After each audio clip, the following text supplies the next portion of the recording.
దేవుడు ఆయన ఇద్దరు మాట్లాడుకుంటూ ఉన్నారు, సంభాషణ జరుగుతూ ఉంది. దేవుడు తన దగ్గర నుంచి వెళ్ళిపోయినప్పుడు నరుడు ఒంటరిగా ఉంటూ ఉన్నాడు. నరుడు ఒంటరిగా ఉండడం మంచిది కాదు. చూడండి, మనం కూడా సమాజంలో ఒక్కడే వెళ్లకుండా ఇంకొకరు తోడు తీసుకుని వెళ్తారు.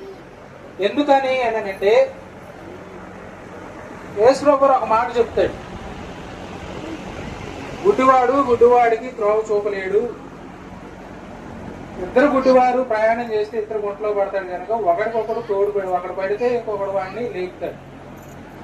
అంటే పురుషునికి ఆయన ప్రేమించాలి కనుక ఇద్దరు పురుషులు సహవాసం చేస్తే వారిద్దరి మధ్య ప్రేమ ఉండదు, కేవలం స్నేహం మాత్రమే ఉంటది.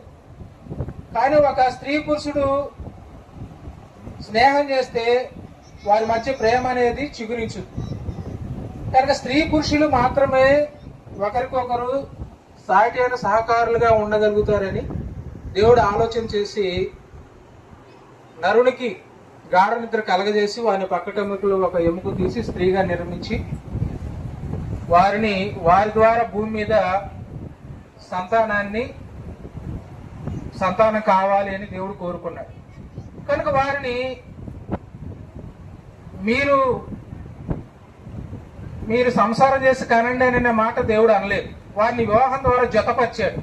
వారిని జతపరిచి మొదటి అధ్యాయము 28వ వచనంలో ఏమంటాడంటే, మీరు ఫలించి అభివృద్ధి చెంది భూమిని నింపండి అంటాడు. దానికి దేవుడు వివాహాన్ని తీసుకుని వచ్చాడు. కనుక అందుకని ఏమన్నాడంటే, వివాహం అన్ని విషయాల్లో ఘనమైనది. కనుక పక్షుల్లో ఏ పక్షికి దేవుడు వివాహం చేయలేదు, జంతువుల్లో వాటికి వివాహం లేదు. కేవలము మనుషులకు మాత్రమే, స్త్రీ పురుషులకు మాత్రమే దేవుడు వివాహాన్ని ఏర్పాటు చేసి వారిని ఆశీర్వదించి వారిని ఒక కుటుంబంగా దీవించి ఆ కుటుంబం ద్వారా భూమి మీద మనుషులు విస్తరించాలి, వారు గ్రామాలుగా, పట్టణాలుగా, నగరాలుగా వారు ఉండాలి, మనుషుల విస్తరణకు ఒక క్రమం ఉండాలి అని దేవుడు వివాహాన్ని తీసుకుని వచ్చాడు. కనుక వివాహం లేకుండా ఒక స్త్రీ పురుషుడు కలిసి ఉంటే అది అక్రమ బంధం అంటారు.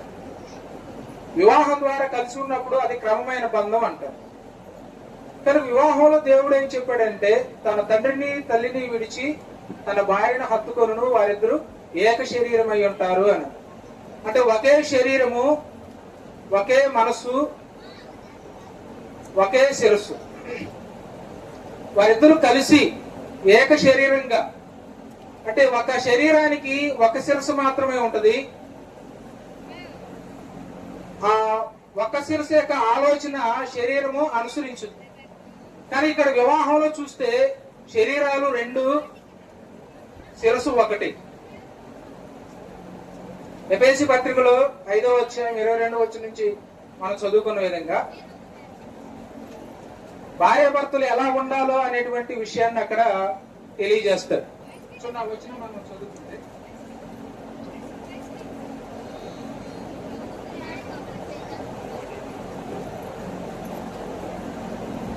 ఎఫెసీ పత్రిక 5వ అధ్యాయం 22 నుంచి, స్త్రీలారా ప్రభువునికి వలె మీ సొంత పురుషులకు లోబడి ఉండండి. క్రీస్తు సంఘమునకు శిరస్సు ఉన్నలాగున పురుషుడు భార్యకు శిరస్సు అయి ఉన్నాడు. క్రీస్తే శరీరమునకు రక్షకుడై ఉన్నాడు. సంఘము క్రీస్తుకు లోబడినట్టుగా భార్యలు కూడా ప్రతి విషయములోనూ తమ భర్తలకు లోబడవలెను అన్నారు. స్త్రీలారా ప్రభువునికి వలె మీ సొంత పురుషులకు లోబడి ఉండండి. ఇది స్త్రీలకు ఇస్తున్నటువంటి ఆజ్ఞ. ఎవరు ఈ ఆజ్ఞ ఇచ్చారు అని అంటే దేవుడే ఇచ్చాడు. స్త్రీని సృష్టించింది ఎవరు? స్త్రీని సృష్టించింది ఎవరు? దేవుడే. స్త్రీ ఎక్కడి నుంచి వచ్చింది? స్త్రీ ప్రత్యేకమైన సృష్టి కాదు, స్త్రీ పురుషునిలో నుంచే తీయబడింది. కనుక స్త్రీ ఇప్పుడు ఎవరికి లోబడాలి? తాను ఎవరిలో నుండి వచ్చిందో వారికి మాత్రమే లోబడాలి. తండ్రికి పిల్లలు ఏ విధంగా అయితే లోబడతారో స్త్రీలు కూడా పురుషులకు లోబడాలి అనేటువంటిది దేవుని యొక్క ఆజ్ఞ. దానికి ఉదాహరణగా ఏం చెప్పాడనంటే, స్త్రీలారా ప్రభువులకు వలె మీ సొంత పురుషులకు లోబడి ఉండండి. ప్రభువు లోబడ్డాడు. ప్రభు ఎవరికి లోబడ్డాడు అని అంటే దేవునికి లోబడ్డాడు. దేవునికి ఎంతగా లోబడ్డాడు అని అంటే, దేవుడే చెప్పాడనంటే నువ్వు లోకానికి వెళ్ళి సిలువ వేయించుకోవాలి, మరణించాలి, నువ్వు నా కోసము సిలువ నెక్కాలి అని చెప్పినప్పుడు ఏ మాత్రం కూడా యేసు ప్రభువు నేను అలా చేయను, ఎందుకు చేయాలని కారణం అడగకుండా తండ్రి మాటకు లోబడ్డాడు. అంటే లోబడడం అనేటువంటిది ఎవరిని చూసి మనం నేర్చుకోవాలి అని అంటే ప్రభువును చూసి. ప్రభువు తన తండ్రికి ఏ విధంగా అయితే లోబడ్డాడో అదే విధంగా ఇక్కడ చెప్తూ ఉన్నాడు. స్త్రీలారా ప్రభువును కొలే మీ సొంత పురుషులకు లోబడినండి. క్రీస్తు సంగమునకు శిరసయ్యులాగున పురుషుడు భార్యకు శిరసై ఉన్నాడు. అంటే సంఘానికి క్రీస్తు ఏ విధంగా అయితే శిరసై ఉన్నాడు, భార్యకి శిరస్సు ఎవరైనంటే పురుషుడు. పురుషునికి శిరస్సు క్రీస్తు, క్రీస్తుకు శిరస్సు దేవుడు. కనుక ఇక్కడ 25 వచనంలో ఏమన్నాడనంటే, ఇక్కడ పురుషునికి కొన్ని ఆజ్ఞలు ఇచ్చాడు.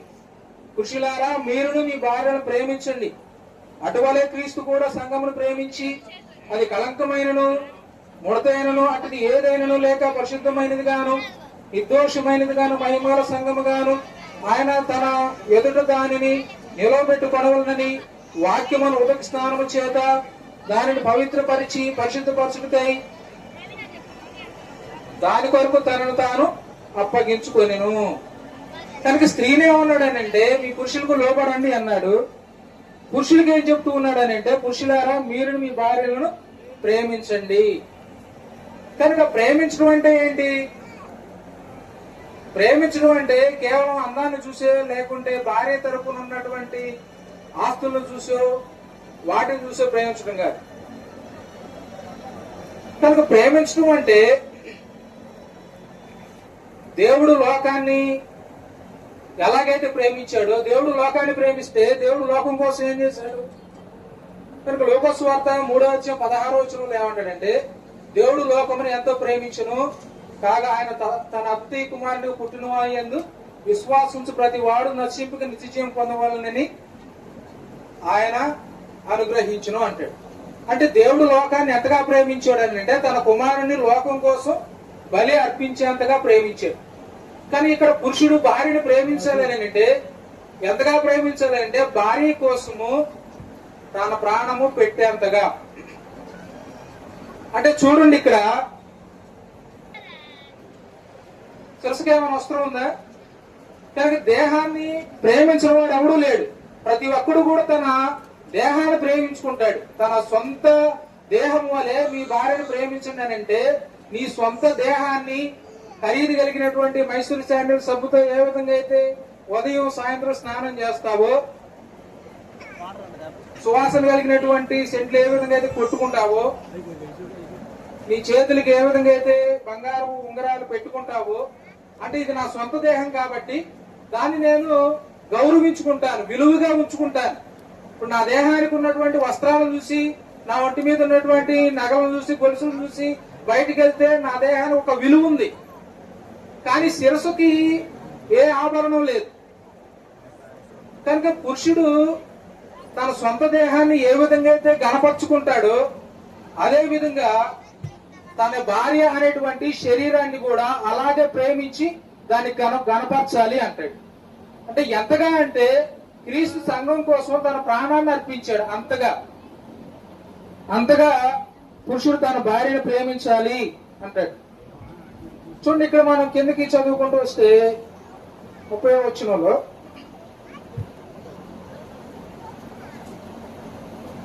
తన శరీరమును ద్వేషించువాడు ఎవడనూ లేడు గాని ప్రతి వాడును దానిని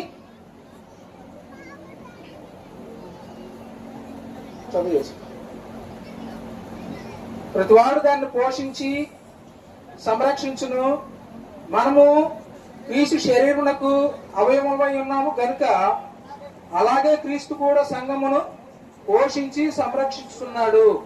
ఈ హేతువు చేత పురుషుడు తన తండ్రిని తన తల్లిని విడిచి తన భార్యను హత్తుకొనును, వారిద్దరూ ఏక శరీరమై ఇందురు. ఈ మర్మము గొప్పది. అయితే నేను క్రీస్తుని గూర్చి సంఘమును గూర్చి చెప్పుచున్నాను అంటుంది. కనుక ఈ మర్మము ఎంతో గొప్పది. కనుక ఏంటి అని అంటే వారిద్దరూ ఏక శరీరమై ఉండటం. చూడండి, కొన్ని కుటుంబాల్లో ఒక భార్య భర్త ఉన్నారంటే ఒక పెత్తనం ఉండదు, ఒక అధికారం ఉండదు, 2 అధికారాలు ఉంటాయి. కనుక అప్పుడు 2 శిరస్సులు, 2 అధికారాలు కొనసాగుతా ఉంది. కనుక అది ప్రభువును అనుసరించినటువంటి విధానం కాదు. కనుక బైబిల్ మనకేం చెప్తుంది అని అంటే వారిద్దరూ ఏక శరీరమై ఉంటారు. కనుక పురుషులు భార్యను ప్రేమిస్తారు, భార్య తమ భర్తలకు లోబడి ఉంటది అనేటువంటిది ఇది మర్మము. కనుక ఏక శరీరంగా ఉండటం. చాలా కుటుంబాల్లో తల్లిదండ్రులు ఏమంటారంటే పెళ్ళయిందండి, మమ్మల్ని వదిలిపెట్టేశాడు మా అబ్బాయి, భార్య మాట వింటున్నాడు, మమ్మల్ని పట్టించుకోవట్లేదు అంటే పెళ్ళైన తర్వాత కూడా ఏది చేయాలన్నా మమ్మల్ని అడిగి చేయాలని కొన్ని విధానాలు ఉంటాము. కనుక ఇక్కడ బైబిల్ ఏం చెప్తుందంటే పురుషుడు తన తండ్రిని తన తల్లిని విడిచి వేరవుతాడు. అప్పటి వరకు కూడా కుటుంబంతో కలిసి ఉంటాడు.